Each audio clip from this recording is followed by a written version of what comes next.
Hola y bienvenidos a otra enseñanza de 119 Ministries. Nuestro ministerio enseña que toda la Biblia sigue siendo verdadera y directamente aplicable en nuestras vidas. Si deseas saber más sobre lo que creemos y enseñamos, visítenos en justeverything.net. Esperamos que disfrute estudiando y probando el siguiente mensaje.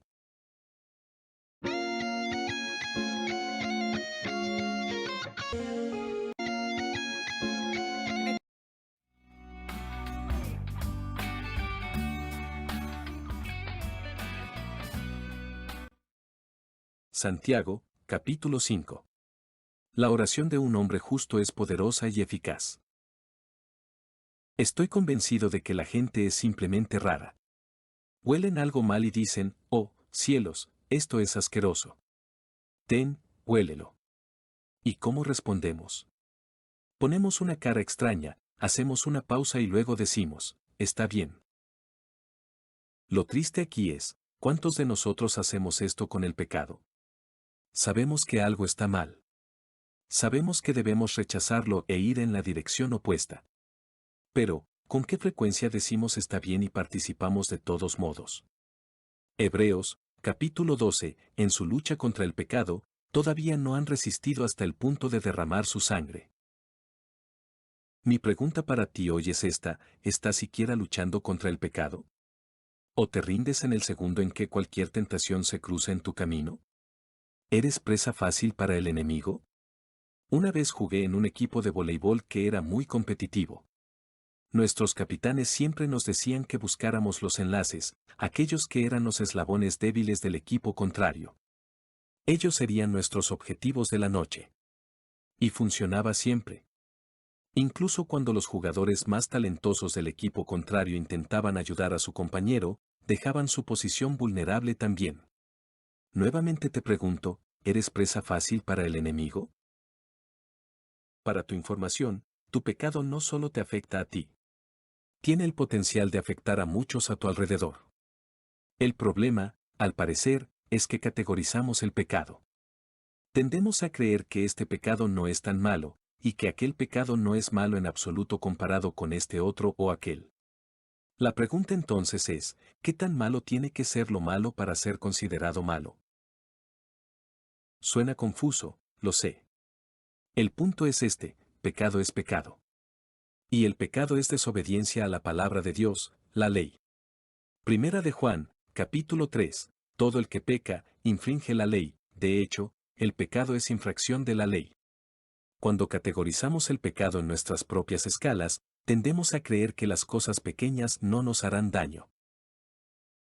Otra cosa que no es poco común es que un individuo intente ayudar a otro a superar un pecado, solo para terminar cayendo ellos mismos en ese mismo pecado como resultado.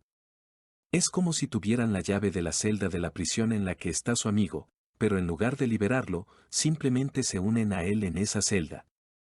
Por eso Pablo escribió en Gálatas, capítulo 6, hermanos, si alguien es sorprendido en algún pecado, ustedes que son espirituales deben restaurarlo con actitud humilde. Pero cuídate a ti mismo, no sea que tú también seas tentado. Pablo nos animó a brillar como las estrellas en Filipenses. Filipenses, capítulo 2, háganlo todo sin quejas ni contiendas, para que sean intachables y puros, hijos de Dios sin culpa en medio de una generación torcida y depravada, en la cual ustedes brillan como estrellas en el universo, al aferrarse a la palabra de vida. Así yo podré sentirme orgulloso en el día de Cristo de que no corrí ni trabajé en vano. Entonces, ¿estás brillando como las estrellas o te estás mezclando con la oscuridad que te rodea mientras justificas tus obras de tinieblas? Romanos, capítulo 13, la noche está muy avanzada y el día está cerca. Por tanto, desechemos las obras de las tinieblas y revistámonos con la armadura de la luz. Efesios, capítulo 5, no tengan nada que ver con las obras infructuosas de las tinieblas, sino más bien, denúncienlas. ¿Por qué es que queremos vivir al borde del pecado? Se supone que debemos alejarnos de él, no acampar justo al lado. Si te pones al borde de la tentación el tiempo suficiente, el enemigo no se detendrá hasta que cruces la línea. Recuerda, la tentación no te da una bofetada en la cara, extiende la mano para estrechar la tuya. Quiere hacerte pensar que está bien. Por si no lo sabías, se cree que el apretón de manos comenzó en la época oscura como una señal para decir, vengo en paz, no tengo armas en la mano. Y eso es justo lo que el enemigo quiere que pienses, que no te va a lastimar. Se llama engaño. Hebreos, capítulo 3, más bien, exhórtense los unos a los otros cada día, mientras todavía se dice, hoy, para que ninguno de ustedes se endurezca por el engaño del pecado. La naturaleza misma del pecado es el engaño. El pecado te dice que está bien cuando, en realidad, no lo está. Con demasiada frecuencia, la gente comienza un camino de desobediencia pensando que no pasa nada. Y casi siempre esa desobediencia empieza poco a poco, por supuesto. Cada día que permanecemos en este camino de desobediencia, nos volvemos más entumecidos ante ese pecado. Más sordos a la voz del Padre y más callosos y ciegos a su llamado en nuestra vida. Y pensar que todo empezó con un apretón de manos. Es hora de que el pueblo de Dios deje de ser un termómetro y empiece a ser un termostato. Un termómetro simplemente se ajusta al entorno en el que está. Un termostato cambia el entorno en el que está. Yo solía llamarlo cristianismo camaleón. ¿Alguna vez has ido al dentista y él te pone una inyección para adormecer tu boca? Luego procede a hacer su trabajo. Mientras tanto, prácticamente no sientes dolor. Sin embargo, al mismo tiempo, sabes que algo está sucediendo. De hecho, casi se siente, por tonto que suene, algo genial. Es muy similar a esto en el reino espiritual. Cuanto más persistimos en la desobediencia, más nos entumecemos y perdemos nuestra sensibilidad hacia el Padre. Compara Efesios, capítulo 4, así que les digo esto e insisto en el Señor, que no vivan más como los gentiles en la futilidad de su pensamiento. Ellos tienen el entendimiento entenebrecido y están separados de la vida de Dios por la ignorancia que hay en ellos, debido al endurecimiento de su corazón. Al perder toda sensibilidad, se han entregado a la sensualidad para entregarse a toda clase de impureza con un deseo insaciable de más.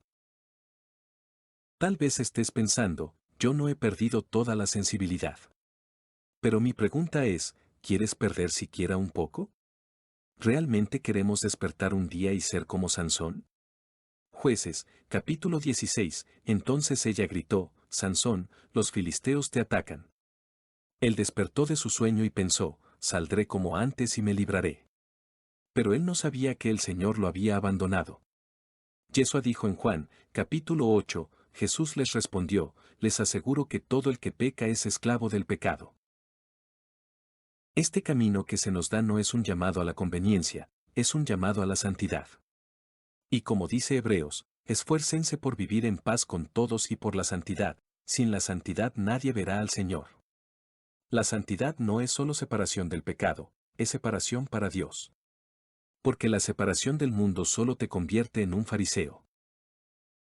Es la separación para Dios lo que te hace santo.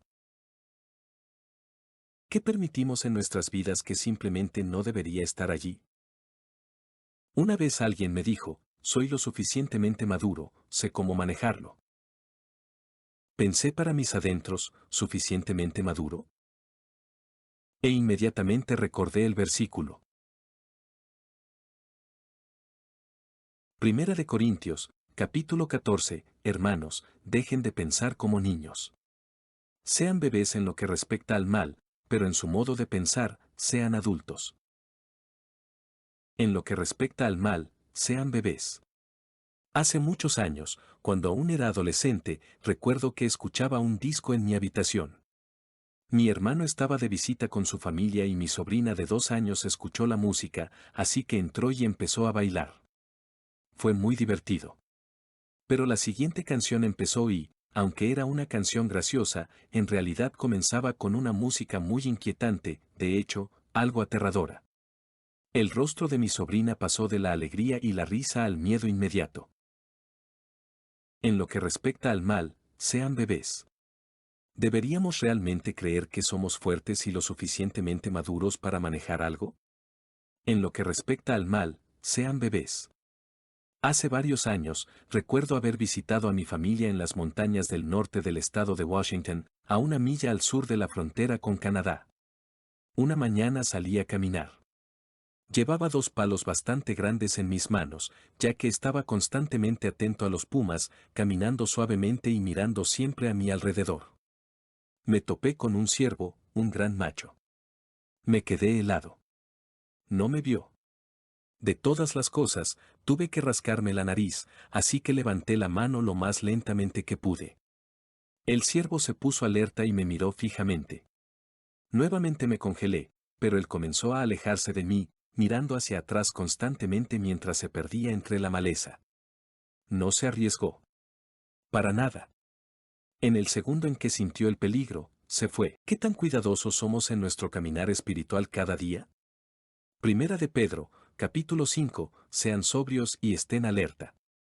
Su enemigo, el diablo, ronda como león rugiente buscando a quien devorar. ¿Cómo estás caminando? Suave y con cuidado, o con una visión cerrada y descuidada pensando que eres lo suficientemente fuerte para manejar lo que se te presente. Primera de Corintios, capítulo 10, por lo tanto, si alguien piensa que está firme, tenga cuidado de no caer. Más tarde ese día, llevé a mis hijos a dar un paseo un poco más cerca de la cabaña. De hecho, nos quedamos en el camino de entrada que tenía aproximadamente 1 milla de largo. Mis hijos notaron que llevaba mis palos grandes. El mayor finalmente preguntó, ¿qué estás buscando, papá? Simplemente respondí, peligro. Efesios, capítulo 5, tengan mucho cuidado de cómo viven, no como necios sino como sabios, aprovechando al máximo cada oportunidad, porque los días son malos. La oración de un hombre justo es poderosa y eficaz. ¿Qué significa ser justo? Primera de Juan, capítulo 2, si saben que Él es justo, saben que todo el que hace lo que es justo ha nacido de Él. Primera de Juan, capítulo 3, queridos hijos, que nadie los engañe. El que hace lo que es justo, así como Él es justo. ¿Pueden los pecados obstaculizar tu relación con Dios? Considera el Salmo 66, si yo hubiera abrigado pecado en mi corazón, el Señor no me habría escuchado. Es nuestra visión del pecado la que necesita ser examinada.